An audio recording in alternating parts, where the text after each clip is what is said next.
Morning guys, ৰাতিপুৱা এয়া পিঠা এখন লৈ লৈছোঁ, খোলা চাপৰি পিঠা আৰু একাপ গাখীৰ চাহ লৈ লৈছোঁ। এতিয়া খাওঁ। এই খোলা চাপৰি পিঠা আৰু গাখীৰ চাহ খাইছে মই খুবেই ভাল পাওঁ। তাতে আৰু পিঠা আৰু চাহ বুলি ক'লে আৰু ক'বই নালাগে। চাহ আৰু পিঠা খাই উঠি এয়া মা আৰু মই দুয়োজনীয়ে অকণমান চাফ কৰিব লাগিছোঁ।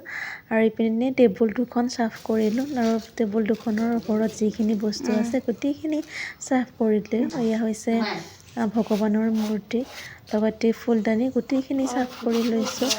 আৰু আজি যিহেতু সময়ো পাইছোঁ, ঘৰতো আছোঁ, মা আৰু মই দুয়োজনীয়ে সেয়েহে কাম কৰিব লাগিছোঁ। আৰু এয়া চাফা কৰা হ'লহিয়ে। তাৰপিছত ফটাফট গাটো ধুই আহিলোঁ। এতিয়া ভাত খাওঁ। আজি ভোলেৰে মাছ বনাইছে।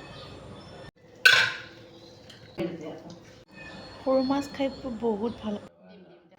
এতিয়া ৰাতিৰ সময় আৰু আহিছোঁ চিকেন বনাবলৈকে আৰু পিঁয়াজখিনি ধুনীয়াকৈ কাটি লৈছোঁ। এয়া মই দেখুৱাই দিছোঁ ৰ'ব। পিঁয়াজ আৰু জালুকখিনি বটি লৈছোঁ। আজিলৈ ইমানেই আছিল। সকলোলৈ মৰমৰ দলিচা পঠিয়াই আছিলোঁ। আহিছোঁ। Bye bye.